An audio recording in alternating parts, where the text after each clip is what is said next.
जानकीकान्तस्मरणं जय जय राम राम। श्री सीता लक्ष्मण भरत शत्रुघ्न हनुमत् समेत श्रीरामचंद्र परब्रह्मणे नमः। सर्गः 27 श्लोक नंबर 1। अथ सप्तविंशः सर्गः।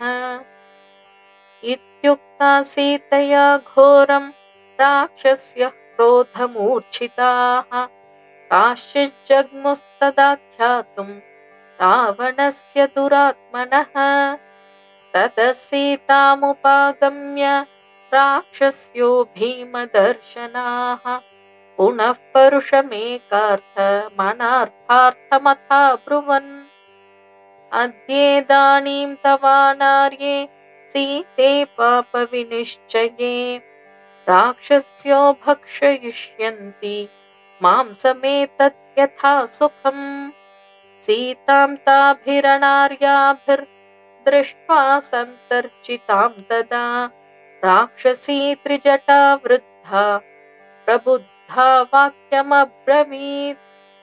आत्मानं खादता नार्या न सीतां भक्षयिष्यथ जनकस्य सुतामिष्टां स्नुषां दशरथस्य च। स्वप्नो ह्यद्य मया दृष्टो दारुणो रोमहर्षणः राक्षसानामभावाय भर्तुरस्याभवाय च। एवमुक्तास्त्रिजटया राक्षस्यः क्रोधमूर्छिताः सर्वा एवाब्रुवन् भीतास्त्रिजटां तामिदं वचः। कथयस्वत्वया दृष्टस्वप्नोऽयं कीदृशो निशि तासां श्रुत्वा तु वचनं राक्षसीनां मुखोद्गतम्।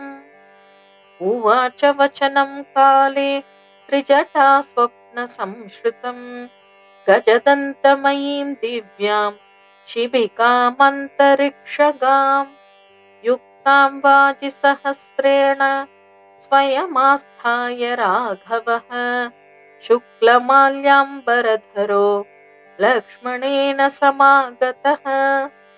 स्वप्ने चाद्य मया दृष्टा सीता शुक्लाम्बरावृता सागरेण परिक्षिप्तं श्वेतपर्वतमास्थिता। रामेण सङ्गता सीता भास्करेण प्रभा यथा राघवश्च पुनर्दृष्टश्चतुर्दन्तं महागजम् आरूढः शैलसङ्काशं चकास सह लक्ष्मणः। ततस्तु सूर्यसङ्काशौ दीप्यमानौ स्वतेजसा शुक्लमाल्याम्बरधरौ जानकीं पर्युपस्थितौ। ततस्तस्य नगस्याग्रे चाकाशस्थस्य दन्तिनः भर्त्रा परिगृहीतस्य जानकी स्कन्धमाश्रिता भर्तुरङ्कात् समुत्पद्य ततः कमललोचना। चन्द्रसूर्यौ मया दृष्टा पाणिभ्यां परिमार्जति ततस्ताभ्यां कुमाराभ्यामास्थितः स गजोत्तमः। सीतया च विशालाक्ष्या लङ्काया उपरि स्थितः पाण्डुरर्षभयुक्तेन रथेनाष्टयुजा स्वयम् इहोपयातः काकुत्स्थः सीतया सह भार्यया शुक्लमाल्याम्बरधरो लक्ष्मणेन सहागतः। ततोऽन्यत्र मया दृष्टो रामः सत्यपराक्रमः लक्ष्मणेन सह भ्रात्रा सीतया सह वीर्यवान् आरुह्य पुष्पकं दिव्यं विमानं सूर्यसन्निभम् उत्तरां दिशमालोच्य प्रस्थितः पुरुषोत्तमः। एवं स्वप्ने मया दृष्टो रामो विष्णुपराक्रमः लक्ष्मणेन सह भ्रात्रा सीतया सह भार्यया न हि रामो महातेजाश् शक्यो जेतुं सुरासुरैः राक्षसैर्वापि चान्यैर्वा स्वर्गः पापजनैरिव रावणश्च मया दृष्टो मुण्डस्तैलसमुक्षितः रक्तवासः पिबन्मत्तः करवीरकृतस्रजः विमानात् पुष्पकादद्य रावणः पतितः क्षितौ दृश्यमानस्त्रियामुण्डो दृष्टः कृष्णाम्बरः पुनः रथेन खरयुक्तेन रक्तमाल्यानुलेपनः पिबंस्तैलं हसन्नृत्यन् भ्रान्तचित्ताकुलेन्द्रियः गर्दभेन ययौ शीघ्रं दक्षिणां दिशमास्थितः पुनरेव मया दृष्टो रावणो राक्षसेश्वरः पतितो वाक्षिरा भूमौ गर्दभाद्भयमोहितः सहसोत्थाय सम्भ्रान्तो भयार्तो मदविह्वलः उन्मत्तरूपो दिग्वासा दुर्वाक्यं प्रलपन् बहु दुर्गन्धं दुस्सहं घोरं तिमिरं नरकोपमं मलपङ्कं प्रविश्याशु मग्नस्तत्र स रावणः प्रस्थितो दक्षिणामाशां प्रविष्टो कर्दमं ह्रदम् कण्ठे बद्ध्वा दशग्रीवं प्रमदा रक्तवासिनी काली कर्दमलिप्ताङ्गी दिशं यां यां प्रकर्षति एवं तत्र मया दृष्टः कुम्भकर्णो महाबलः रावणस्य सुताः सर्वे मुण्डास्तैलसमुक्षिताः वराहेण दशग्रीवः शिशुमारेण चेन्द्रजित् उष्ट्रेण कुम्भकर्णश्च प्रयातो दक्षिणां दिशम् एकस्तत्र मया दृष्टः श्वेतच्छत्रो विभीषणः शुक्लमाल्याम्बरधरः शुक्लगन्धानुलेपनः शङ्खदुन्दुभिर्निर्घोषैर्नृत्तगीतैरलङ्कृतः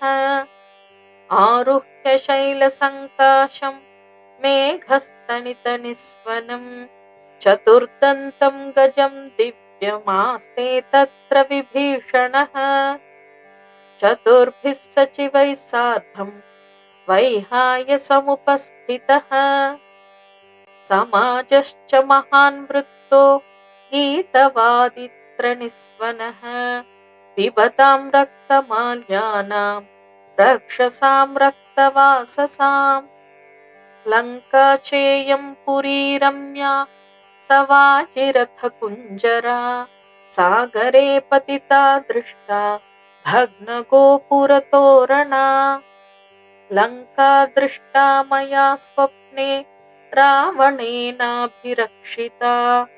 दग्धा रामस्य दूतेन वानरेण तरस्विना पीत्वा तैलं प्रमत्ताश्च प्रहसन्त्यो महास्वनाः लङ्कायां भस्मरूक्षायां सर्वा राक्षसयोषितः कुम्भकर्णादयश्चेमे सर्वे राक्षसपुङ्गवाः रक्तं निवसनं गृह्य प्रविष्टा गोमयः ह्रदम् अपगच्छत पश्यध्वं सीतामाप्नोति राघवः घातयेत् परमामर्षि युष्मान् सार्धं हि राक्षसैः प्रियां बहुमतां भार्यां वनवासमनुव्रतां भर्त्सितां तर्जितां वापि नानुमंस्यति राघवः तदलं क्रूरवाक्यैश्च सान्त्वमेवाभिधीयताम् अभियाचामवैदेही मम रोचते यस्याहेवं विधः स्वप्नो दुःखितायाः प्रदृश्यते सा दुःख दुःखैर्बहुभिर्मुक्ता प्रियं प्राप्नोत्यनुत्तमम्। भर्त्सितामपि याचध्वं राक्षस्यः किं विवक्षया राघवाद्धिभयं घोरं राक्षसानामुपस्थितम्। प्रणिपातप्रसन्ना हि मैथिली जनकात्मजा अलमेषा परित्रातुं राक्षस्यो महतो भयात्। अपि चास्या विशालाक्ष्या न किञ्चिदुपलक्ष्ये विरूपमपि चाङ्गेषु सुसूक्ष्ममपि लक्षणम्। छाया वैगुण्यमात्रं तु शङ्के दुःखमुपस्थितम् अदुःखार्हामिमां देवीं वैहाय समुपस्थिताम्।